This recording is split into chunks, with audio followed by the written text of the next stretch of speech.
Bienvenue dans Science et Mouvement, le podcast d'ED Academy. Aujourd'hui, on va répondre à une question que beaucoup de sportifs se posent. Dans l'épisode précédent, nous avons posé une base essentielle. Les datas ne sont que des signaux. Aujourd'hui, on va parler d'un sujet central, souvent mal compris, parfois simplifié à l'extrême, les zones d'entraînement. Zone 1, 2, 3, 4, 5, on en parle partout. Mais peu de sportifs savent réellement ce que ces zones représentent physiologiquement. Aujourd'hui, on va parler des seuils ventilatoires, du métabolisme énergétique et de ce qui se passe réellement dans votre corps quand vous changez d'intensité. Une zone d'entraînement n'est pas un pourcentage de fréquence cardiaque, c'est une transition métabolique. Votre corps fonctionne principalement avec deux grandes sources d'énergie, les lipides et les glucides. À faible intensité, l'organisme privilégie l'oxydation lipidique. À mesure que l'intensité augmente, la contribution glucidique devient dominante.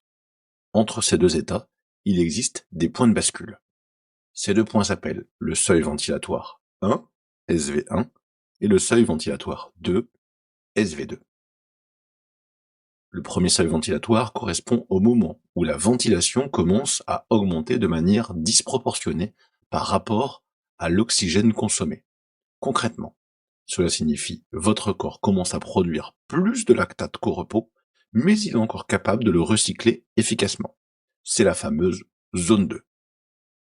Physiologiquement, c'est là que les mitochondries se développent, l'efficacité énergétique augmente, la capacité à utiliser les graisses s'améliore et l'endurance fondamentale se construit. Chez un triathlète longue distance, cette zone est capitale. Chez un trailer, elle conditionne la résistance, donc la capacité à endurer la fatigue, sur terrain long. Chez une personne en perte de poids, elle améliore la flexibilité métabolique. Mais attention, chez une personne en situation d'obésité, la zone lipidique peut se situer à une intensité différente de celle estimée par les formules classiques. Un 60% théorique de fréquence cardiaque max n'a aucun sens sans individualisation. Le second seuil ventilatoire correspond à une augmentation importante de la ventilation liée à l'accumulation de lactate. C'est la frontière entre l'effort soutenable et l'effort difficilement durable. Au-delà, l'acidose augmente, la contribution glucidique devient massive et la fatigue s'accélère. Chez un triathlète courte distance, c'est un levier de performance. Chez un marathonien, c'est un repère stratégique. Et chez un sportif en reprise, s'entraîner trop souvent au-dessus de ce seuil est une erreur classique. Beaucoup d'athlètes amateurs s'entraînent en zone intermédiaire, ni assez bas pour développer la base, ni assez haut pour stimuler fortement. Résultat, fatigue chronique, progression stagnante, sensation de toujours travailler dur.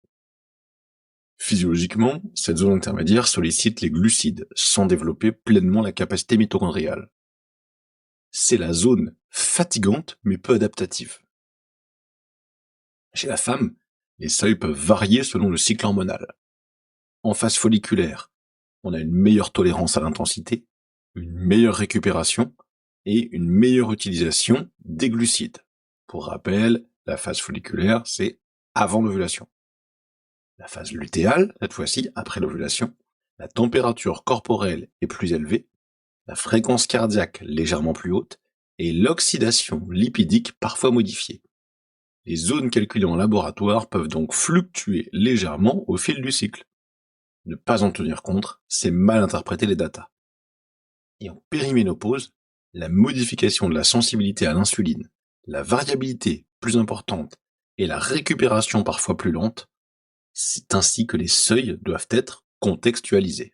C'est essentiel. Beaucoup pensent que s'entraîner en zone lipidique suffit pour perdre du poids. Eh bien, c'est bien plus complexe.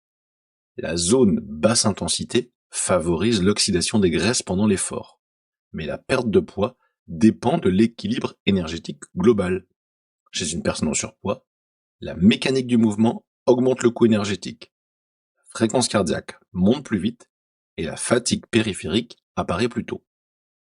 Si on impose une intensité trop élevée, on augmente le stress sans améliorer l'adaptation. Et la priorité devient la progressivité, le volume contrôlé, l'amélioration mitochondriale et la cohérence nutritionnelle.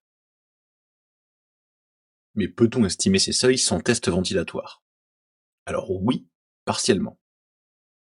Les indicateurs simples sont la capacité à parler en phase complète, c'est-à-dire en SV1, la difficulté à maintenir une conversation quand on est proche de SV2, et la sensation de bascule nette vers un effort exigeant. Mais le laboratoire apporte une précision que le terrain ne donne pas toujours. Chez OD Academy, on combine les tests ventilatoires sur tapis ou en extérieur avec l'analyse de terrain, la data des montres et le ressenti. La donnée n'est jamais isolée. Les zones ne sont pas des cases, elles représentent des adaptations physiologiques.